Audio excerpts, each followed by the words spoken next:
ನಿಮಗೆ NDRF ಅಂದರೆ ಗೊತ್ತಿದೆಯಾ? ಏನು ಬರ್ದಿದೆ ಅಲ್ಲಿ? ಏನು ಬರ್ದಿದೆ? ಮೇಲ್ಗಡೆ ಏನು ಬರ್ದಿದೆ? National disaster response force. ಕನ್ನಡದಲ್ಲಿ ರಾಷ್ಟ್ರೀಯ ವಿಪತ್ತು ನಿರ್ವಹಣೆ ಪಡೆ. ಅರ್ಥ ಆಯ್ತಾ? ರಾಷ್ಟ್ರೀಯ ವಿಪತ್ತು ನಿರ್ವಹಣೆ ಪಡೆ. ವಿಪತ್ತು, disaster. What is the disaster? ವಿಪತ್ತು ಅಂದ್ರೆ ಏನು? ಯಾರು ಹೇಳ್ತೀರಾ? ಬಾಯ್ಸ್ ಯಾರು ಹೇಳ್ತೀರಾ? ಗರ್ಲ್ಸ್ ಯಾರು ಹೇಳ್ತೀರಾ? ವಿಪತ್ತು, ಅಪಾಯ, ಆಪತ್ತು ಅಂತ ಹೇಳ್ತೀವಿ. ಆಪತ್ತು. ನಾವು ಎರಡು ರೀತಿಯ ವಿಪತ್ತನ್ನು ನೋಡ್ತೀವಿ. ಒಂದು ನೈಸರ್ಗಿಕ ವಿಪತ್ತು, ನ್ಯಾಚುರಲ್ ಡಿಸಾಸ್ಟರ್. ಇನ್ನೊಂದು ಮ್ಯಾನ್ ಮೇಡ್ ಡಿಸಾಸ್ಟರ್, ಮಾನವ ನಿರ್ಮಿತ ವಿಪತ್ತು. ಅರ್ಥ ಆಯ್ತಾ? ಯಾವ್ದು ಹೇಳಿ? ಓಕೆ. ನೈಸರ್ಗಿಕ ವಿಪತ್ತು ಮತ್ತೆ ಮಾನವ ನಿರ್ಮಿತ ವಿಪತ್ತು. ಹಾಗಾದ್ರೆ ನೈಸರ್ಗಿಕ ವಿಪತ್ತು ಹಾಗಾದ್ರೆ ಏನು? ನೈಸರ್ಗಿಕ ವಿಪತ್ತು ಹೇಳಿ. ಓಕೆ ಓಕೆ ಸರಿ. ಅಂದರೆ ಪ್ರಕೃತಿ ದತ್ತವಾಗಿ ಆಗುವಂತಹ ವಿಪತ್ತುಗಳನ್ನು ನಾವು ನೈಸರ್ಗಿಕ ವಿಪತ್ತು ಎಂದು ಕರೆಯುತ್ತೇವೆ. ಉದಾಹರಣೆಗೆ ಭೂಕಂಪ, ಸುನಾಮಿ, ಪ್ರವಾಹ ಮತ್ತೆ ಬರಗಾಲ, ಇವು ನೈಸರ್ಗಿಕ ವಿಪತ್ತುಗಳು. ಅರ್ಥ ಆಯ್ತಾ? ನೆಕ್ಸ್ಟ್ ಮನವ ಎತ್ತಾಗ್ತಾರೆ. ಮತ್ತೆ 55,000ಕ್ಕಿಂತ ಹೆಚ್ಚು ಜನರು ಏನಾಗ್ತಾರೆ? ಇಂಜೋರ್ಡ್ ಆಗ್ತಾರೆ, ಅಂದರೆ ಗಾಯಾಳುಗಳಾಗ್ತಾರೆ. ಮತ್ತೆ 1993ರಲ್ಲಿ ಲಾತೂರ್ನಲ್ಲಿ ಒಂದು ಅರ್ಥ್ಕ್ವೇಕ್ ಬರುತ್ತೆ. ಆ ಅರ್ಥ್ಕ್ವೇಕ್ ಇಂದ ಏನಾಗುತ್ತೆ? 12,000 ಜನರು ಡೆತ್ ಆಗ್ತಾರೆ, 1 ಲಕ್ಷಕ್ಕಿಂತ ಹೆಚ್ಚು ಜನರು ಗಾಯಾಳುಗಳಾಗ್ತಾರೆ. ಮತ್ತೆ 1999ರಲ್ಲಿ ಒಡಿಶಾದಲ್ಲಿ ಸೂಪರ್ ಸೈಕ್ಲೋನ್ ಬರುತ್ತೆ. ಆ ಸೂಪರ್ ಸೈಕ್ಲೋನ್ ಇಂದನೂ ಕೂಡ ಸಾವಿರಾರು ಸಂಖ್ಯೆಯಲ್ಲಿ ಏನಾಗ್ತಾರೆ? ಜನಗಳು ಡೆತ್ ಆಗ್ತಾರೆ. ಮತ್ತೆ 2001ರಲ್ಲಿ ಗುಜರಾತಲ್ಲಿ ಒಂದು ಭೂಕಂಪ ಬರುತ್ತೆ. ಅದರಲ್ಲಿ 30,000ಕ್ಕಿಂತ ಹೆಚ್ಚು ಜನರು ಡೆತ್ ಆಗ್ತಾರೆ, 1,67,000 ಜನರು ಇಂಜೋರ್ಡ್ ಆಗ್ತಾರೆ. ಮತ್ತೆ 3 ಲಕ್ಷಕ್ಕಿಂತ ಹೆಚ್ಚು ಜನರು ಅಲ್ಲಿ ಮನೆಗಳನ್ನ ಕಳ್ಕೊತಾರೆ. 90% ಅಲ್ಲಿರುವಂತಹ ಜಾಗಗಳಲ್ಲಿ ಏನಾಗ್ತದೆ? ಮನೆಗಳು ಕುಸಿಯುತ್ತವೆ. ಮತ್ತೆ 2004ರಲ್ಲಿ ಇಂಡೋನೇಷ್ಯಾದಿಂದ ಒಂದು ಸುನಾಮಿ ಬರುತ್ತೆ. ಆ ಸುನಾಮಿಯಿಂದ 2,37,000 ಜನರು ಇಡೀ 14 ದೇಶದಲ್ಲಿ ಡೆತ್ ಆಗ್ತಾರೆ. ನಮ್ಮ ಭಾರತ ದೇಶದಲ್ಲಿ ನೆರೆ ರಾಜ್ಯಾದ್ಯಂತ ಕೇರಳದಲ್ಲೂ ಕೂಡ 11,000 ಜನರು ಡೆತ್ ಆಗ್ತಾರೆ. ಇದನ್ನೆಲ್ಲ ಗಮನಿಸಿದಂತಹ ನಮ್ಮ ಭಾರತ ಸರ್ಕಾರ ಏನಾದರೂ ವಿಪತ್ತಿನ ಸಂದರ್ಭದಲ್ಲಿ ರಕ್ಷಣೆ ಮಾಡೋದಕ್ಕೆ ಯಾವುದಾದ್ರು ಒಂದು ಪಡೆ ಇರಬೇಕು ಅಂತ ಹೇಳಿ NDRF ಅನ್ನ, ನ್ಯಾಷನಲ್ ಡಿಸಾಸ್ಟರ್ ರೆಸ್ಪಾನ್ಸ್ ಸೆಂಟರ್ ಅನ್ನ 2005 NDMA, national disaster management authority, ಇದರ ಮುಖಾಂತರ NDRF ನ ಕ್ರಿಯೇಟ್ ಮಾಡ್ತಾರೆ, ಒಂದು ಪಡೆಯನ್ನ ರಚನೆ ಮಾಡ್ತಾರೆ. ಇಲ್ಲಿರುವಂತ ನಾವು ನೋಡ್ತಾ ಇದ್ದೀವಿ, ಒಂದು 9 ಜನ 10 ಜನ ಬಂದಿದ್ದೀವಿ. ನಾವೆಲ್ಲರೂ ಕೂಡ ಸೈನಿಕರೇ, ಸರಿನಾ?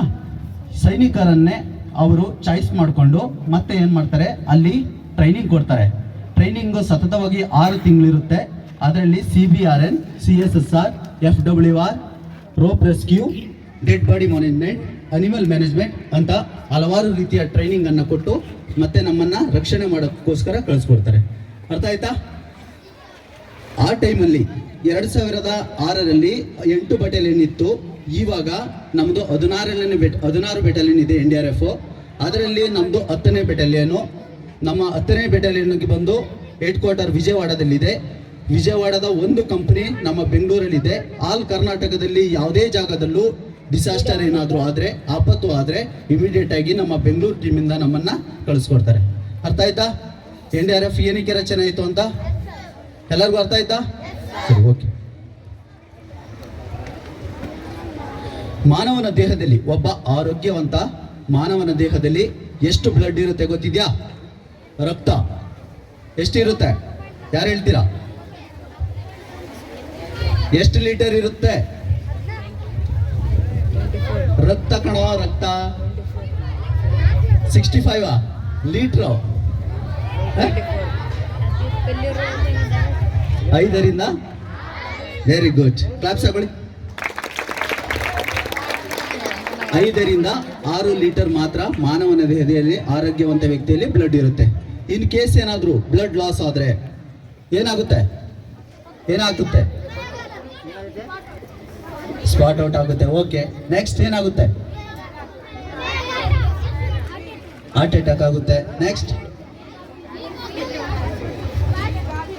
ಅವರು ಕೋಮಾಗ ಹೋಗ್ಬೋದು ಅಲ್ವಾ, ಅವರು ಡೆತ್ ಆಗ್ಬೋದು, ಹಾರ್ಟ್ ಅಟ್ಯಾಕ್ ಆಗ್ಬೋದು. ಹಾಗಾಗಿ ನಾವು ಏನು ಮಾಡಬೇಕು? ಮೊದಲಿಗೆ ಪ್ರಥಮ ಚಿಕಿತ್ಸೆ ಫಸ್ಟ್ ಏಡನ್ನು ಮಾಡುವ ವಿಧಾನವನ್ನು ಕಲ್ತ್ಕೋಬೇಕು. ಇನ್ ಕೇಸ್ ಎಲ್ಲಾದರೂ ಹೋಗ್ತಾ ಇರ್ತೀವಿ, ಅಚಾನಕ್ ಯಾವ್ದಾದ್ರು ಬೈಕ್ ಆಕ್ಸಿಡೆಂಟ್ ಆಯಿತು, ಆ ವ್ಯಕ್ತಿಗೆ ಬ್ಲಡ್ ಬರ್ತಾ ಇದೆ, ಇಲ್ಲಾಂದರೆ ನೀವು ಇಲ್ಲಿ ಆಟದ ಮೈದಾನದಲ್ಲಿ ಆಟ ಆಡ್ತಾ ಇರ್ತೀರಾ, ಆ ಸಂದರ್ಭದಲ್ಲೂ ಕೂಡ ನಿಮಗೆ ಗಾಯ ಆಗ್ಬೋದು, ಬ್ಲಡ್ ಜಾಸ್ತಿ ಬರ್ತಾ ಇರ್ಬೋದು. ನೀವೇನಾದರೂ ಆ ಬ್ಲಡ್ನ ಕಂಟ್ರೋಲ್ ಮಾಡೋಕ್ಕಾಗಲಿಲ್ಲ ಅಂತಂದರೆ ಆ ವ್ಯಕ್ತಿಗೆ ಗಂಭೀರವಾದ ಸ್ಥಿತಿಯನ್ನು ಅನುಭವಿಸ್ಬೇಕಾಗುತ್ತೆ. ಆದ್ದರಿಂದ ಏನು ಮಾಡಬೇಕು ಅಂದರೆ ಆ ಬ್ಲಡ್ನ ಏನು ಮಾಡಬೇಕು? ನಾವು ಇಮಿಡಿಯೇಟಾಗಿ ಕಂಟ್ರೋಲ್ ಮಾಡಬೇಕು.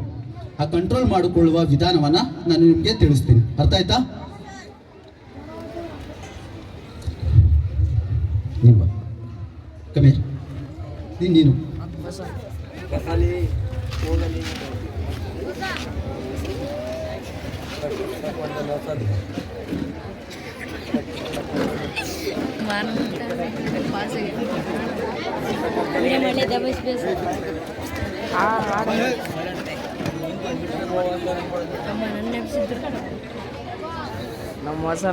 ಎಲ್ಲರಿಗೂ ಕಾಣಿಸ್ತಾ ಇದೆಯಾ?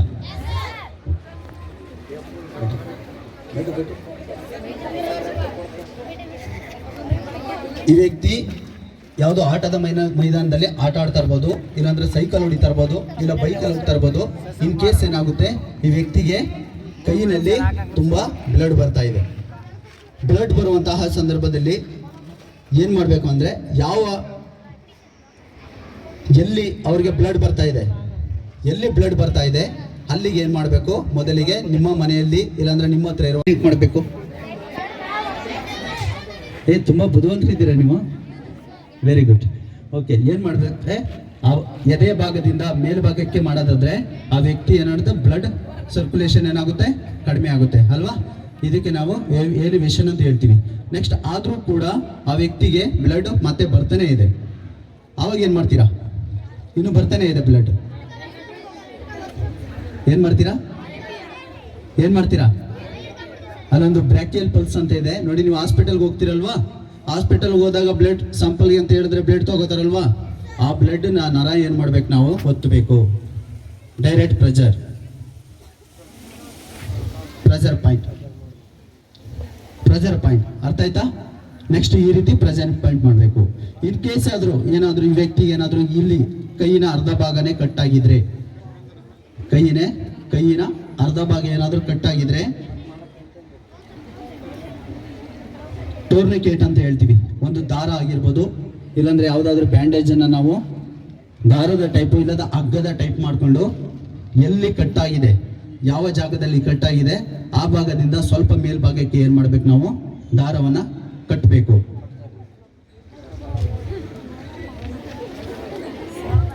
ಕಟ್ಟಿ ನಂತರ ಪೆನ್ಸಿಲ್ ಆಗಿರ್ಬೋದು, ಪೆನ್ ಆಗಿರ್ಬೋದು, ಇಲ್ಲಾಂದ್ರೆ ಯಾವುದಾದ್ರೂ ಕಟ್ಟಿಗೆ ಆಗಿರ್ಬೋದು, ಇಲ್ಲಾಂದ್ರೆ ಯಾವುದಾದ್ರೂ ಮರದ ತುಂಡುಗಳಾಗಿರ್ಬೋದು, ಅದನ್ನ ಏನ್ ಮಾಡಬೇಕು? ಕಟ್ಟಿರುವಂತಹ ಜಾಗದಲ್ಲಿ ಆ ರೀತಿ ಮಾಡಿ ಟೈಟ್ ಮತ್ತೆ ಲೂಸು ಎರಡೂ ಪ್ರಕ್ರಿಯೆಯನ್ನ ಏಕಕಾಲದಲ್ಲಿ ಮಾಡಬೇಕು. ಅರ್ಥ ಆಯ್ತಾ? ಜಾಸ್ತಿ ಟೈಟು ಮಾಡಬಾರ್ದು, ಜಾಸ್ತಿ ಲೂಸು ಮಾಡಬಾರ್ದು. ಜಾಸ್ತಿ ಟೈಟ್ ಮಾಡೋದ್ರಿಂದ ಏನಾಗುತ್ತೆ? ಸೆಲ್ಸ್ ಡ್ಯಾಮೇಜ್ ಆಗುತ್ತೆ, ಬ್ಲಡ್ ಎಪ್ಪಗಟ್ಟುತ್ತೆ. ನೀವು ಹಾಸ್ಪಿಟಲ್ಗೆ ಕರ್ಕೊಂಡೋದ್ರೂ ಕೂಡ ಆ ಜಾಗನ ಡಾಕ್ಟ್ರು ಕಟ್ ಮಾಡಬೇಕಾಗುತ್ತೆ. ಹಾಗಾಗಿ ಎರಡೂ ಪ್ರಕ್ರಿಯೆಯನ್ನು ಏಕಕಾಲದಲ್ಲಿ ನಡಿಬೇಕು. ಅರ್ಥ ಆಯ್ತಾ?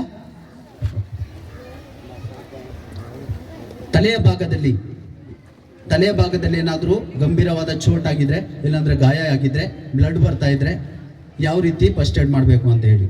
ಮತ್ತೆ ಕಣ್ಣಿನ ಭಾಗದಲ್ಲಿ ಏನಾದರೂ ಕಣ್ಣಿನ ಭಾಗದಲ್ಲೂ ಕೂಡ ಏನಾದರೂ ತೊಂದರೆ ಆಗಿದ್ರೆ ಯಾವ ರೀತಿ ಬ್ಯಾಂಡೇಜಿಂಗ್ ಮಾಡಬೇಕು ಅಂತ ನೋಡಿ. ಇವರಿಗೆ ತಲೆಯಲ್ಲಿ ಪೆಟ್ಟು ಬಿದ್ದಿದೆ, ಬ್ಲಡ್ ಬರ್ತಾ ಇರುತ್ತೆ, ನೀವು ಏನು ಮಾಡಬೇಕು? ಸ್ವಲ್ಪ ಕಟ್ ಮಾಡಬೇಕು. ಯಾವ ಜಾಗದಲ್ಲಿ ಬ್ಲಡ್ ಬರ್ತಾ ಇದೆ,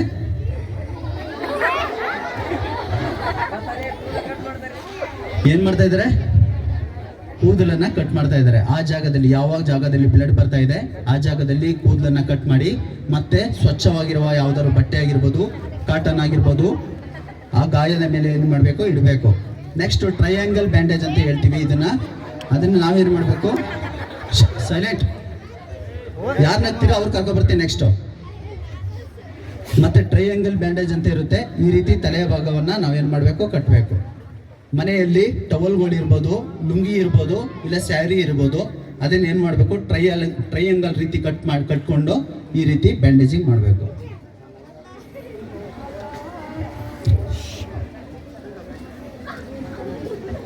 ठीक है.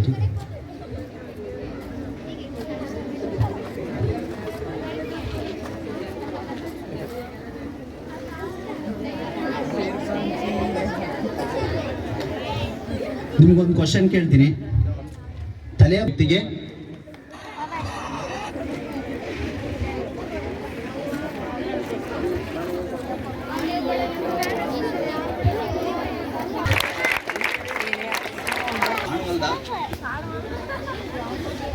ಯಾವ ಕಣ್ಣು ಸರಿ ಇದೆ ಆ ಕಣ್ಣನ್ನ ಮೊದಲು ಏನ್ ಮಾಡಬೇಕು, ಮುಚ್ಚಬೇಕು. ಏನಕ್ಕೆ ಮುಚ್ಚಬೇಕು? ಯಾವ ಕಣ್ಣು ಸರಿ ಇದೆ ಆ ಕಣ್ಣನ್ನ ನಾವು ಮೊದಲು ಮುಚ್ಚಬೇಕು. ಯಾಕೆ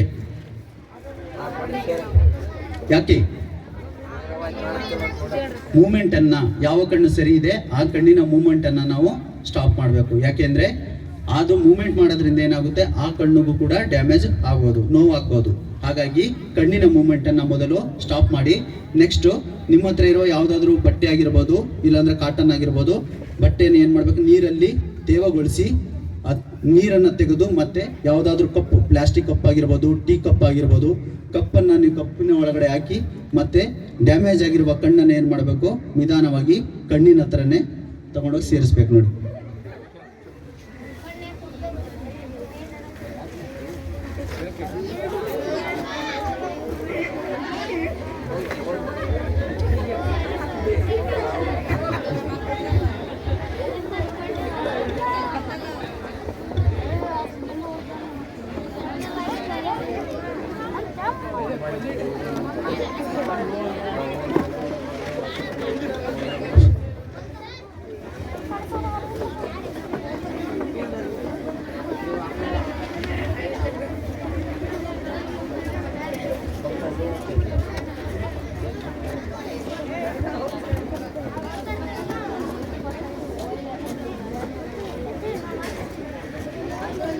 ಈ ರೀತಿ ಬ್ಯಾಂಡೇಜ್ ಮಾಡಬೇಕು.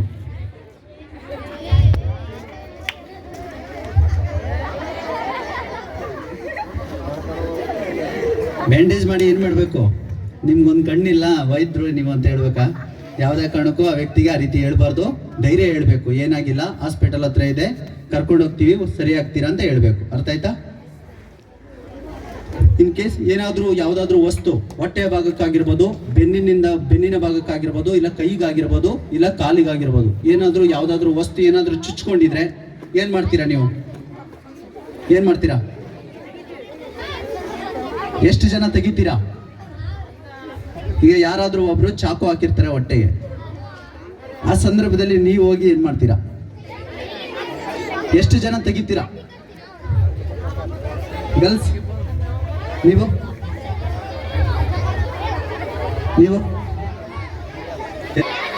Very good. ಆ ಚುಚ್ಚಿರುವ ವಸ್ತುವನ್ನ ನೀವೇನಾದ್ರೂ ತೆಗೆಯೋದಾದ್ರೆ ಏನಾಗುತ್ತೆ, ರಕ್ತಸ್ರಾವ ಅನ್ನೋದು ಏನಾಗುತ್ತೆ, ಜಾಸ್ತಿ ಆಗುತ್ತೆ. ಅವಾಗ ಕಂಟ್ರೋಲ್ ಮಾಡಕ್ಕೆ ಆಗಲ್ಲ. ಬ್ಲಡ್ ಕಂಟ್ರೋಲ್ ಮಾಡೋಕ್ಕಾಗಲಿಲ್ಲ ಅಂತಂದ್ರೆ ಆ ವ್ಯಕ್ತಿ ಇಂಟರ್ನಲ್ ಬ್ಲೀಡಿಂಗ್ ಆಗುತ್ತೆ. ಅದರಿಂದ ಏನಾಗುತ್ತೆ, ಆ ವ್ಯಕ್ತಿಗೆ ಸಾವು ಸಂಭವಿಸಬಹುದು. ಹಾಗಾಗಿ ಚುಚ್ಚಿರುವ ವಸ್ತುವನ್ನ ಯಾವುದೇ ಕಾರಣಕ್ಕೂ ತೆಗೆಯಕ್ಕೆ ಹೋಗ್ಬಾರ್ದು. ಉದಾಹರಣೆಗೆ ನೋಡಿ, ಈ ವ್ಯಕ್ತಿಗೆ ಇದು ಒಂದು ರಾಡ್ ಅಂತ ತಿಳ್ಕೊಳ್ಳಿ, ಕಬ್ಬಿಣದ ತುಂಡು ಅಂತ ತಿಳ್ಕೊಳ್ಳಿ, ಚುಚ್ಕೊಂಡಿದೆ. ಚುಚ್ಕೊಂಡ ನಂತರ ನಾವೇನ್ ಮಾಡ್ತೀವಿ, ಇಮಿಡಿಯೇಟ್ ಆಗಿ ತೆಗಿಯಕ್ಕೆ ಹೋಗ್ಬಾರ್ದು. ಅದರ ಮೇಲೆ ನಾವು ಏನ್ ಮಾಡ್ಬೇಕು, ಬ್ಯಾಂಡೇಜ್ ಮಾಡಬೇಕು. ಇದು ಗೊತ್ತಿದೆಯಾ? ಏನಿದು ಒಡೆ? ಏನಿದು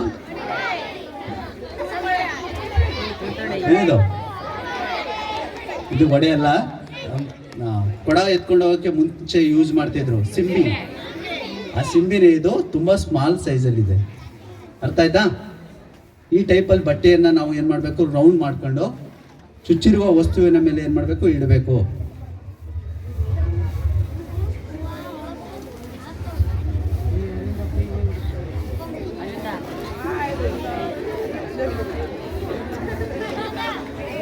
ನೋಡಿ.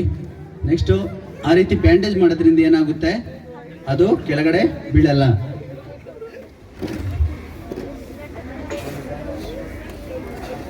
ऐसे हाथ निकाल.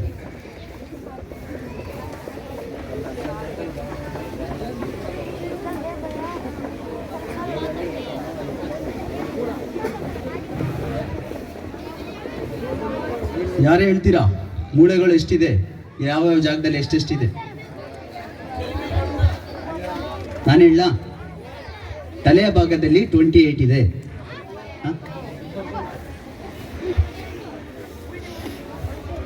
ಎಷ್ಟಿದೆ ತಲೆಯ ಭಾಗದಲ್ಲಿ? 28. ಮತ್ತೆ ಇಲ್ಲಿ ಟ್ರ್ಯಾಕಿಯಾ, ಗಂಟಲ್ ಅಂತ ಹೇಳ್ತೀವಲ್ಲ, ಇಲ್ಲಿಂದ ಹಿಡಿದು ಹೊಟ್ಟೆಯ ಭಾಗ ಮತ್ತೆ ಬೆನ್ನಿನ ಮೂಳೆ, ಬ್ಯಾಕ್ ಡಿಸ್ಕ್ ಅಂತ ಹೇಳ್ತೀವಿ ಲಾಸ್ಟ್, ಅಲ್ಲಿವರೆಗೂ ಎಷ್ಟಿದೆ? 52 ಇದೆ. ಎಷ್ಟಿದೆ? 28 52 ಎಷ್ಟಾಯ್ತು?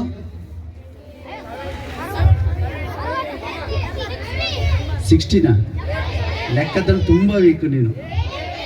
80 ಅಲ್ವಾ? ನೆಕ್ಸ್ಟು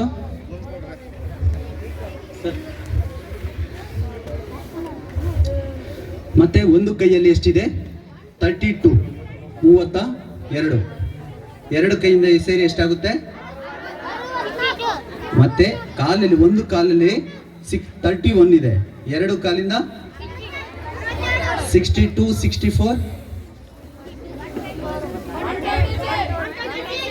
126 ಪ್ಲಸ್ 80 ಎಷ್ಟಾಯ್ತು? ಸರಿ ಆಯ್ತಾ? 206 ಆಯ್ತಾ?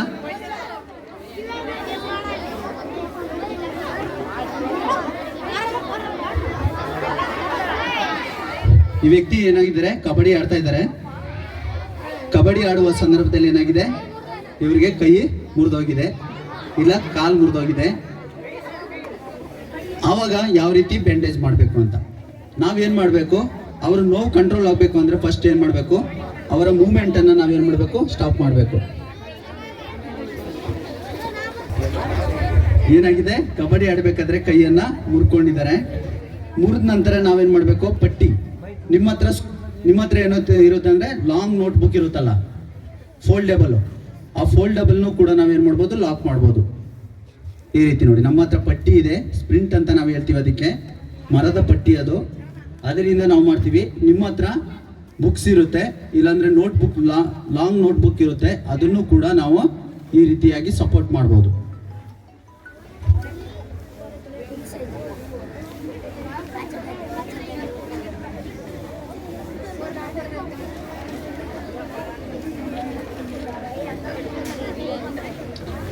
ಒಂದು ಕೈಯಲ್ಲಿ ಎಷ್ಟಿದೆ ಮೂಳೆ? ಮರ್ತ್ಕೊಂಡ್ರಲ್ಲ? ಎಷ್ಟಿದೆ? 32. ತಲೆಯಲ್ಲಿ ಎಷ್ಟಿದೆ? ಹೊಟ್ಟೆ ಮತ್ತು ಬೆನ್ನಿನ ಭಾಗದಲ್ಲಿ 50. ಕಾಲಲ್ಲಿ? Very good, ಶಾಬಾಷ್.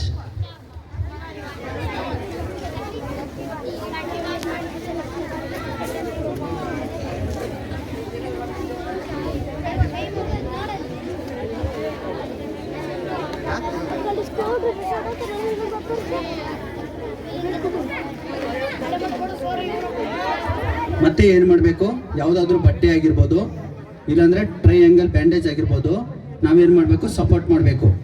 ಸಪೋರ್ಟ್ ಮಾಡಬೇಕಾದ್ರೆ ನೋಡಿ, ಈ ರೀತಿ ಬ್ಯಾಂಡೇಜ್ ಮಾಡಬೇಕು.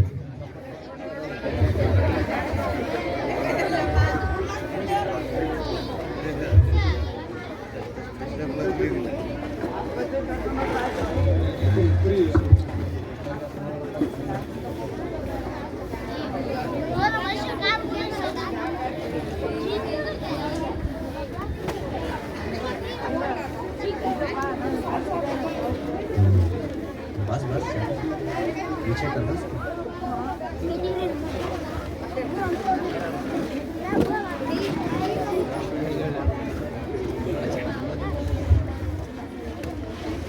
ಈ ರೀತಿ ಏನು ಮಾಡಬೇಕು, ಬ್ಯಾಂಡೇಜನ್ನು ನಾವು ಕಟ್ಟಬೇಕು.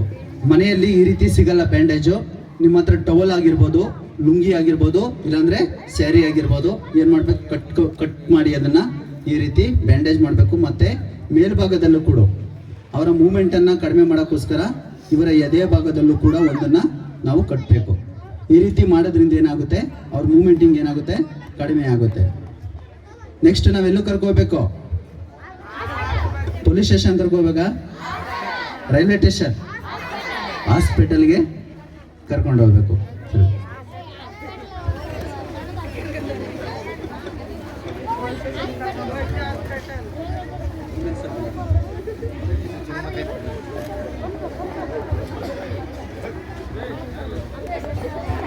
ಪೆಟ್ಟು ಬಿದ್ದಿದೆ, ನಾವು ಹೇಳ್ಕೊಡಲ್ಲ ಅವ್ರು ಯಾವ ರೀತಿ ಬ್ಯಾಂಡೇಜ್ ಮಾಡ್ತಾರೆ ಅಂತ. ಅವ್ರು ನೀವೇನಾದ್ರೂ ನಿಮ್ಗೆ ಕೇಳ್ತೀನಿ, ಇವಾಗ ಯಾರು ಇಲ್ಲಿ ಗಮನ ಕೊಡಲ್ಲ ಅವ್ರ ಮೇಲ್ಗಡೆ ಕರಿತೀನಿ, ನಾವು ಏನು ಮಾಡಿಸಿರ್ತೀನಿ ಅದನ್ನ ಮತ್ತೆ ಪ್ರಾಕ್ಟೀಸ್ ಮಾಡಿಸ್ತೀನಿ. ನಿಮ್ಗೆ ತಲೆಯ ಭಾಗದಲ್ಲಿ ಇವ್ರಿಗೆ ಏನಾಗಿದೆ, ಬ್ಲಡ್ ಬರ್ತಾ ಇದೆ. ಅವಾಗ ನೀವು ಹೆಂಗೆ ಮಾಡ್ತೀರಾ ಬ್ಯಾಂಡೇಜ್? ಹಾಂ ಅಚ್ಚಾ, ಉಸ್ಕೋ ಕರೆಗಾ. ಇವ್ರ ತಲೆಯಲ್ಲಿ ಪೆಟ್ಟು ಬಿದ್ದಿದೆ, ನೀವಿಬ್ಬರು ಸೇರಿ ತಲೆ ಬ್ಯಾಂಡೇಜ್ ಕಟ್ರಿ.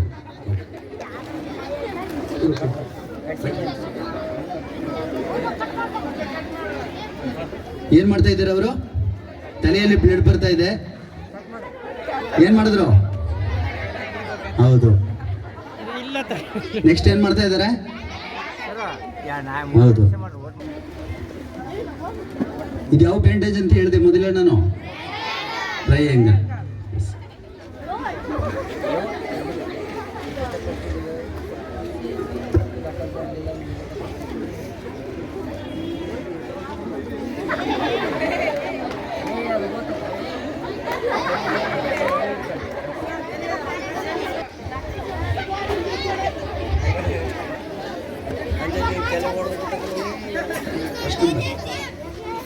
ಫಸ್ಟ್ ನಂಬರ್ ಇದರಲ್ಲಿ ಪೆಟ್ಟು ಬಿದ್ದೈತೆ, ಬ್ಯಾಂಡೇಜಿಂಗ್ ಮಾಡಬೇಕು.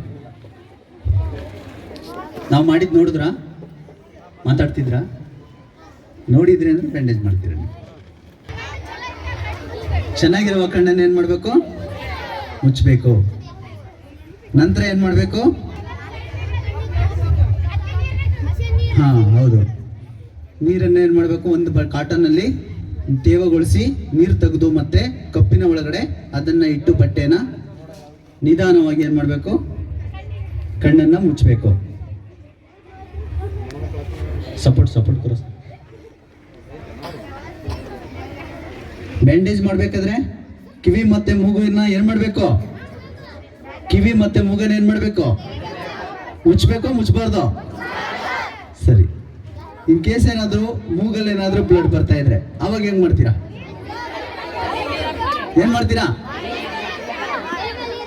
ತಲೆ ಮೇಲೆ ನೀರು ಹಾಕ್ತೀರಾ? ಮೂಗಲ್ ಬ್ಲಡ್ ಬಂದ್ರೆ ತಲೆ ಮೇಲೆ ಹಾಕ್ಬಾರ್ದು, ಓನ್ಲಿ ಪಂಚ್ ಮಾಡ್ಬೇಕಷ್ಟೇ. ನೋಡಿ, ಈ ರೀತಿ ಪಂಚ್ ಮಾಡಬೇಕು. ಈ ರೀತಿ ಪಂಚ್ ಮಾಡೋದ್ರಿಂದ ಏನಾಗುತ್ತೆ? ಒಳಗಡೆ ಇರುವಂತಹ ಮೂಗಲ್ಲಿ ಬ್ಲಡ್, ಯಾವುದೇ ಬ್ಲಡ್ ಇದ್ರೂ ಕೂಡ ಹೊರಭಾಗಕ್ಕೆ ಬರುತ್ತೆ. ಯಾವುದೇ ಕಾರಣಕ್ಕೂ ಬ್ಯಾಂಡೇಜ್ ಕಟ್ಬಿಟ್ಟಿರ ಆಮೇಲೆ, ಸರಿನಾ? ಯಾರೋ ಬ್ಯಾಂಡೇಜಿಂಗ್ ಮೂಗಲ್ಲಿ ಕಟ್ಟಕ್ಕೆ ಹೋಗ್ಬಾರ್ದು.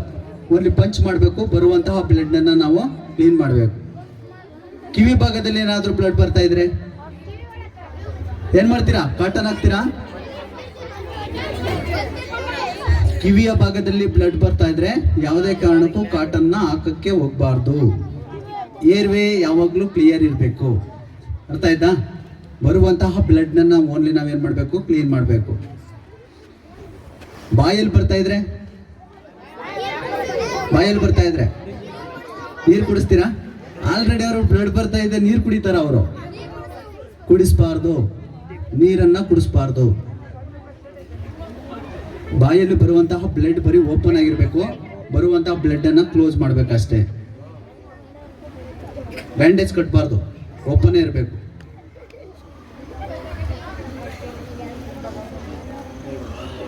ಓಕೆ.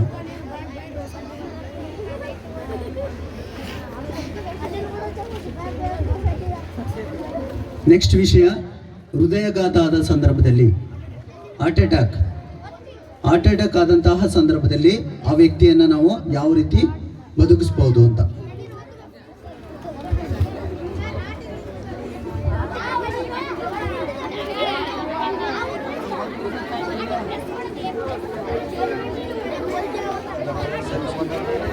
ಕಾಣಿಸ್ತಾ ಇದೆಯಾ? ಈ ರೀತಿ ಬ್ಯಾಂಡೇಜಿಂಗ್ ಮಾಡಿ ಹಾಸ್ಪಿಟಲ್ಗೆ ಕರ್ಕೊಂಡು ಹೋಗ್ಬೇಕು. ವ್ಯಕ್ತಿಗೆ ಟೈಮಿಂಗ್ಸ್ ಇರುತ್ತೆ. ಆ ಸಂದರ್ಭದಲ್ಲಿ ನೀವು ಸರಿಯಾದ ರೀತಿಯಲ್ಲಿ ಆ ವ್ಯಕ್ತಿಗೆ CPR ಅನ್ನು ಕೊಟ್ಟರೆ ಆ ವ್ಯಕ್ತಿ ಏನಾಗ್ತಾನೆ, ಬದುಕೋತಾನೆ.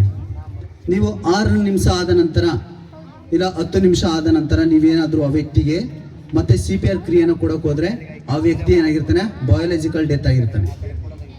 ಅದಕ್ಕೆ ಇವಾಗ ನಾನು ಕರೆಕ್ಟಾಗಿ ಯಾರು ಗಲಾಟೆ ಮಾಡಬಾರ್ದು, ಯಾಕೆಂದರೆ ಇದು ತುಂಬ ಇಂಪಾರ್ಟೆಂಟು.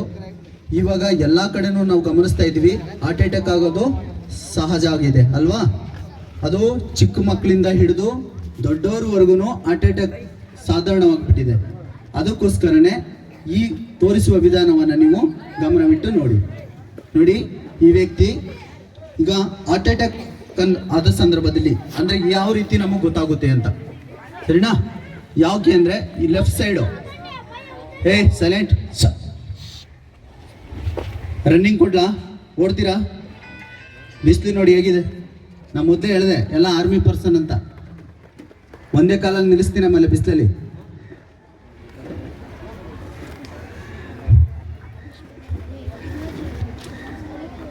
ಹಾರ್ಟ್ ಅಟ್ಯಾಕ್ ಆಗೋದು ಹೇಗೆ ಅಂತ ಅಂದರೆ, ಯಾವಾಗ ತಲೆಯ ಭಾಗಕ್ಕೆ ಬ್ಲಡ್ ಸರ್ಕ್ಯುಲೇಷನ್, ಬ್ಲಡ್ ಸಂಚಾರ ಯಾವಾಗ ಕಡಿಮೆ ಆಗುತ್ತೆ ಆವಾಗ ಆ ವ್ಯಕ್ತಿಗೆ ಹೃದಯಾಘಾತ, ಹಾರ್ಟ್ ಅಟ್ಯಾಕ್ ಸಂಭವಿಸುತ್ತೆ.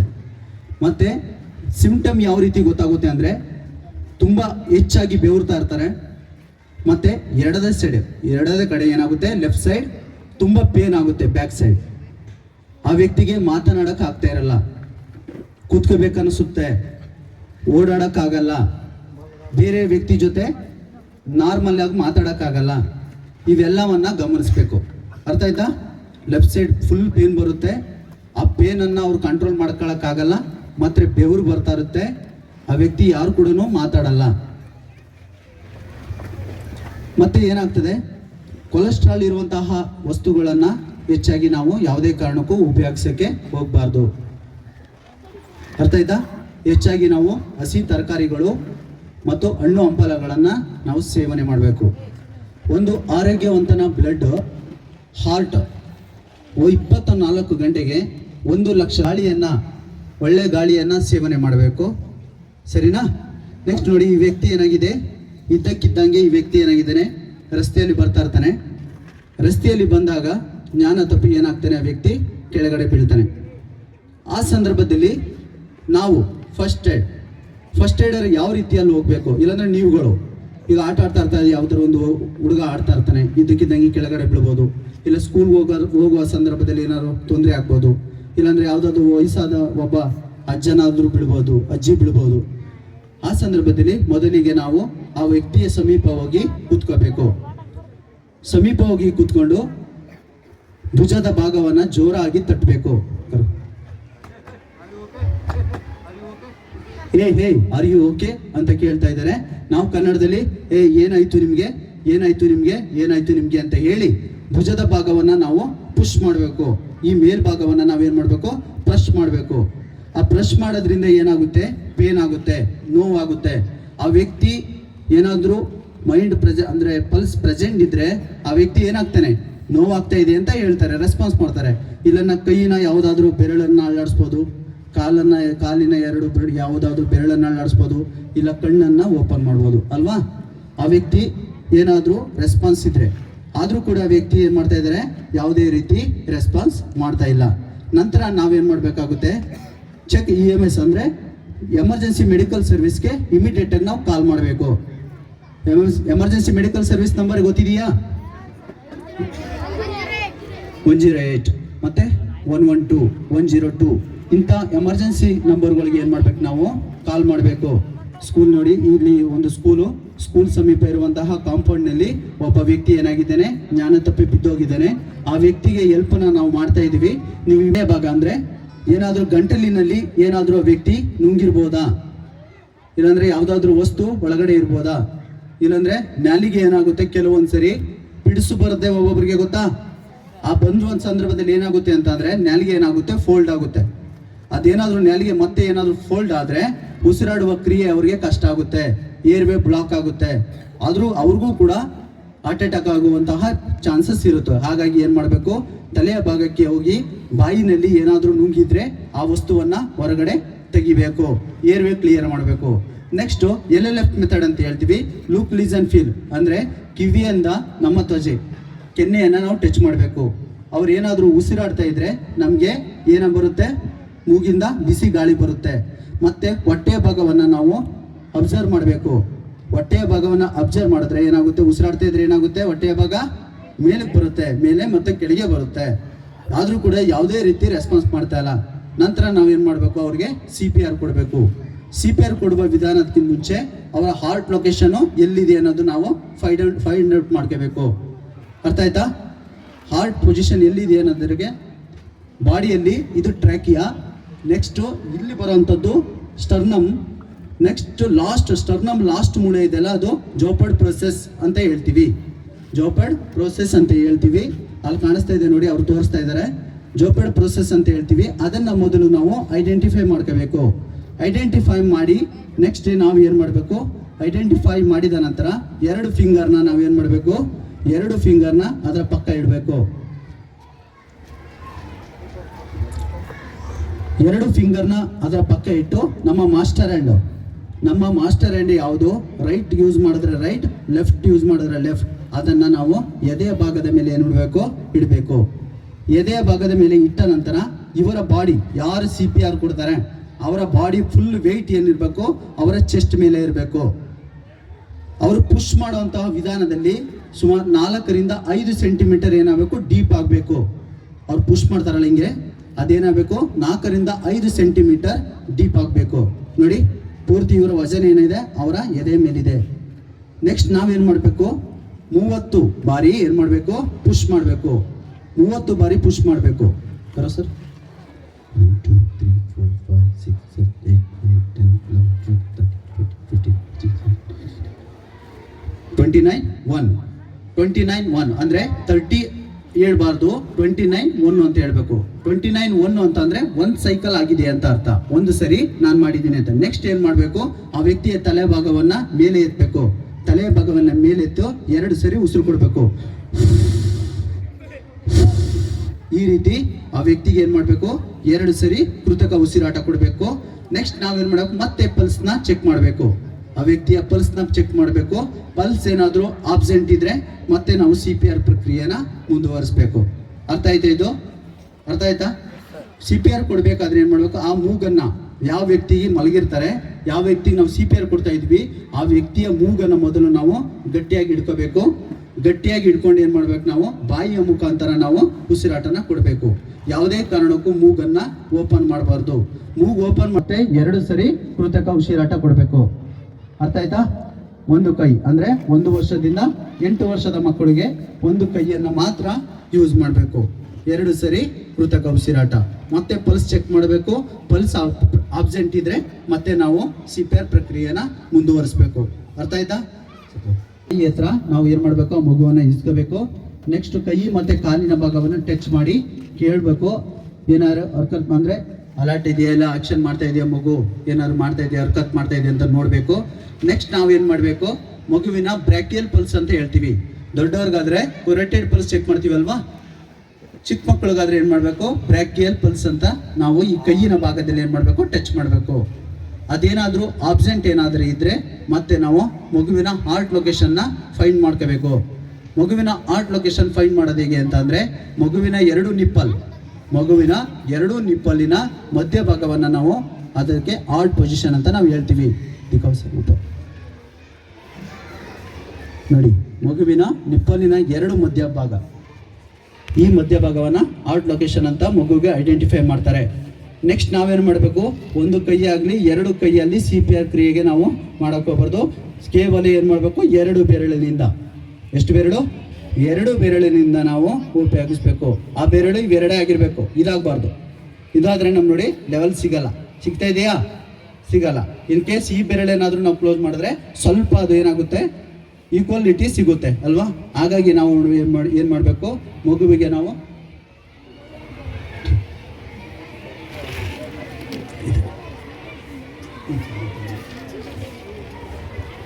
ನೋಡಿ ಎಷ್ಟು ಸಾರಿ ಪುಷ್ ಮಾಡಬೇಕು, 30 ಸಾರಿ ಪುಷ್ ಮಾಡಬೇಕು.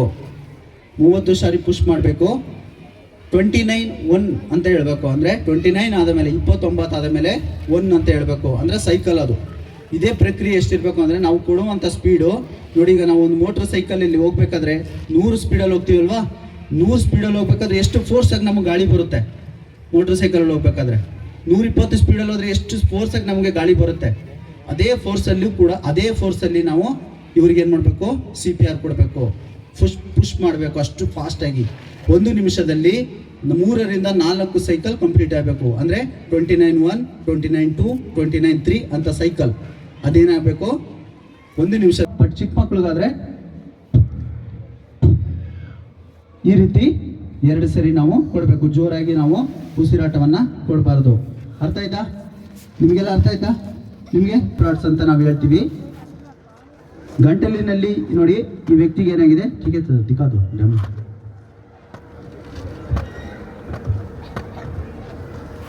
ಈ ವ್ಯಕ್ತಿಗೆ ಏನಾಗಿದೆ, ಗಂಟಲಿನಲ್ಲಿ ಏನೋ ಸಿಕ್ಕಾಕೊಂಡಿದೆ. ಇನ್ನೊಬ್ಬ ವ್ಯಕ್ತಿ ಏನ್ ಮಾಡ್ತಾನೆ, ಬಂದು ಚೆಕ್ ಕೇಳಬೇಕು, ಆರ್ ಯು ಚೋಕಿಂಗ್ ಅಂತ ಕೇಳ್ತಾ ಇದ್ದಾರೆ. ಅಂದ್ರೆ ಏನಾದ್ರು ಸಿಕ್ಕಾಕೊಂಡಿದೆಯಾ ನಿಮ್ಮ ಗಂಟಲಿಗೆ ಅಂತ. ಆ ವ್ಯಕ್ತಿ ಮಾತಾಡಕ್ಕೆ ಆಗ್ತಾ ಇಲ್ಲ. ಆ ವ್ಯಕ್ತಿ ಮಾತಾಡಕ್ಕೆ ಆಗ್ತಾ ಇಲ್ಲ. ಯಾಕೆ ಅಂತಂದ್ರೆ ಗಂಟಲಿನಲ್ಲಿ ಸಿಕ್ಕಾಕೊಂಡಿದೆ. ಅವ್ರು ಏನ್ ಮಾಡ್ತಾ ಇದ್ದಾರೆ, ತಲೆಯ ಭಾಗವನ್ನ ಮಾತ್ರ ಅವರು ಐಡೆಂಟಿಫೈ ಅಂದ್ರೆ ತೋರಿಸ್ತಾ ಇದ್ದಾರೆ, ಹೌದು ಹೌದು ಅಂತ ಹೇಳ್ತಾ ಇದ್ದಾರೆ. ನೆಕ್ಸ್ಟ್ ನಾವೇನ್ ಮಾಡಬೇಕು, ಆ ವ್ಯಕ್ತಿಗೆ ಧೈರ್ಯ ತುಂಬಬೇಕು. ಏನಾಗಿಲ್ಲ, ನನಗೆ ಗೊತ್ತಿದೆ ನಿಮ್ಮ ತೆಗೆಯೋ ವಿಧಾನ, ನಾವು ತೆಗಿತೀನಿ ಅಂತ ಹೇಳಿ ಏನು ಮಾಡಬೇಕು, ಆ ವ್ಯಕ್ತಿಗೆ ಧೈರ್ಯವನ್ನು ತುಂಬಿ ನೆಕ್ಸ್ಟ್ ಆ ವ್ಯಕ್ತಿಯನ್ನು ಈ ರೀತಿ ಪೊಸಿಷನ್ ಮಾಡಿ ನಮ್ಮ ಕಾಲು ಯಾರು ಆ ವ್ಯಕ್ತಿಯನ್ನು ತೆಗಿತಾರೆ ಅವರ ಮಧ್ಯ ಕಾಲನ್ನು ಏನು ಮಾಡಬೇಕು, ಮಧ್ಯ ಭಾಗದಲ್ಲಿ ಇಟ್ಟು ಕಾಲನ್ನು ನೆಕ್ಸ್ಟ್ ಅವರ ಕೈಯನ್ನು ಏನು ಮಾಡಬೇಕು, ಜೋರಾಗಿ ಎಳೆದು ಏನು ಮಾಡಬೇಕು, ನಮ್ಮ ಹೊಟ್ಟೆ ಭಾಗಕ್ಕೆ ಹಿಡಿದುಕೊಳ್ಬೇಕು ಈ ರೀತಿ. ನೆಕ್ಸ್ಟ್ ಏನು ಮಾಡಬೇಕು, ನಮ್ಮ ಮಾಸ್ಟರ್ ಹ್ಯಾಂಡ್ ಯಾವುದಿದೆ ಅದನ್ನು ಫಿಂಗರ್ನ ಈ ರೀತಿ ಕ್ಲೋಸ್ ಮಾಡಬೇಕು. ಈ ರೀತಿ ಕ್ಲೋಸ್ ಮಾಡಬಾರ್ದು. ಈ ಒಳಭಾಗಕ್ಕೆ ಆ ವ್ಯಕ್ತಿಯನ್ನು ಏನು ಮಾಡಬೇಕು, ಕ್ಲೋಸ್ ಮಾಡಿ ಮತ್ತೊಂದು ಕೈಯಿಂದ ಇಟ್ಕೊಂಡು ಇನ್ವರ್ಡ್ ಅಪ್ವರ್ಡ್ ಅಂದರೆ ಒಳಭಾಗ ಮತ್ತು ಹೊರಭಾಗ ಎರಡನ್ನೂ ಕೂಡ ನಾವು ಏನು ಮಾಡಬೇಕು, ಪುಷ್ ಮಾಡಬೇಕು ಜೋರಾಗಿ. ಈ ಕ್ರಿಯೆನ ನೀವು 5 ಸರಿ ಮಾಡಿದ್ರೆ ಆ ವ್ಯಕ್ತಿ ಒಳಗಡೆ ಏನೇ ತಿಂದಿದ್ರು ಕೂಡ ಹೊರಗಡೆ ಬರುತ್ತೆ. ಇವ್ರು ಏನಾದರೂ ಜೋರಾಗಿ ಗೊತ್ತಿದ್ರೆ ಏನಾಗುತ್ತೆ ಗೊತ್ತಾ, ಇಲ್ಲೇ ವಾಮಿಟಿಂಗ್ ಮಾಡ್ತಾರೆ. ಸರಿನಾ? ಯಾವುದೇ ಕಾರಣಕ್ಕೂ ನೀವು ಪ್ರಯತ್ನ ಪಡಕ್ಕೆ ಹೋಗಬೇಡಿ. ಇನ್ ಕೇಸ್ ಯಾರಿಗ ವ್ಯಕ್ತಿಗೆ ಏನಾದರೂ ಗಂಟಲಲ್ಲಿ ಏನಾದರೂ ಸಿಕ್ಕಾಕೊಂಡಿದ್ರೆ ಆ ಸಂದರ್ಭದಲ್ಲಿ ಈ ವಿಧಾನನ ಅನುಸರಿಸಿ 100% ಇದು ರಿಸಲ್ಟ್ ಕೊಡುತ್ತೆ. ಸರಿನಾ? ಯಾರು ಪ್ರಯತ್ನವನ್ನು ಪ್ರಾಕ್ಟೀಸ್ ಅವ್ರು ಸರಿ ಹೇಳ್ಕೊಟ್ಟಿದ್ದಾರೆ, ಆಗುತ್ತಾ ಇಲ್ವಾ ಅಂತ ಪ್ರಯತ್ನ ಪಡಕ್ಕೆ ಹೋಗ್ಬೇಡಿ ಯಾರು. ಅರ್ಥ ಆಯ್ತಾ? ನೆಕ್ಸ್ಟ್ ಏನಾದರೂ ಚಿಕ್ಕ ಮಕ್ಕಳು ಏನಾದರೂ ಈ ನೋಡಿ ಆಗಿರ್ಬೋದು, ಇಲ್ಲ ಚಾಕ್ಲೇಟ್ಗಳಾಗಿರ್ಬೋದು, ಆ ವಸ್ತುಗಳನ್ನ ಏನು ಮಾಡ್ತವೆ ಮಕ್ಕಳು ಒಳಗಡೆ ಹಾಕೊಬಿಡ್ತವೆ. ಹಾಕತ್ತಿದ್ದಂಗ್ಲೇ ಆಕ್ಸಿಜನ್ ಲೆವೆಲ್ ಕಡಿಮೆ ಆಗುತ್ತೆ, ಉಸಿರಾಟುವ ಕ್ರಿಯೆ ಅವ್ರಿಗೆ ಕಷ್ಟ ಆಗ್ಬೋದು ಮಗುಗೆ. ನೆಕ್ಸ್ಟ್ ನಾವೇನು ಮಾಡಬೇಕು, ಆ ಸಂದರ್ಭ ಮುಂಚೆ ಅಲ್ಲ ಹಾಸ್ಪಿಟಲಲ್ಲಿ ಏನು ಮಾಡ್ತಿದ್ರು, ಸೀದಾ ಈ ರೀತಿ ಮೇಲಕ್ಕೆ ಈ ರೀತಿ ಮಗುವನ್ನೇ ಮೇಕೆ ಉಲ್ಟಾ ಮಾಡಿ ಏನು ಮಾಡ್ತಿದ್ರು, ಬೆನ್ನಿನ ಭಾಗಕ್ಕೆ ತಲೆಯ ಭಾಗಕ್ಕೆ ಏನು ಮಾಡ್ತಿದ್ರು, ಜೋರಾಗಿ ಹೊಡಿತಿದ್ರು. ಆ ಕ್ರಿಯೆನ ಮಾಡೋದ್ರಿಂದ ಏನಾಗುತ್ತೆ, ಮಗು ಸೆಲ್ಸ್ ಏನಾಗುತ್ತೆ, ಡ್ಯಾಮೇಜ್ ಆಗುತ್ತೆ. ತಲೆಯ ಭಾಗ ಮತ್ತು ಇಲ್ಲ ಮೂಗಲಾಗಿರ್ಬೋದು, ಬಾಯಲಾಗಿರ್ಬೋದು ಬ್ಲಡ್ ಬರ್ಬೋದು ಅಲ್ವಾ.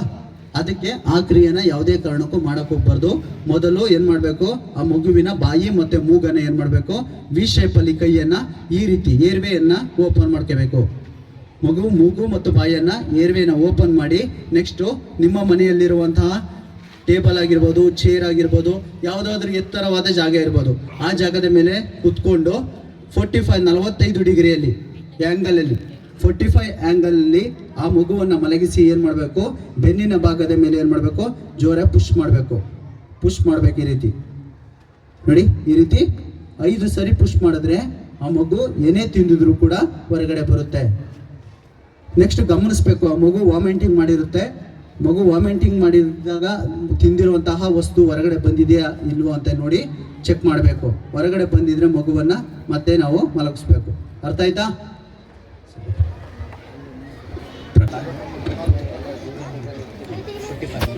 ಸ್ವಲ್ಪ ಡೌನ್ ಮಾಡಿ.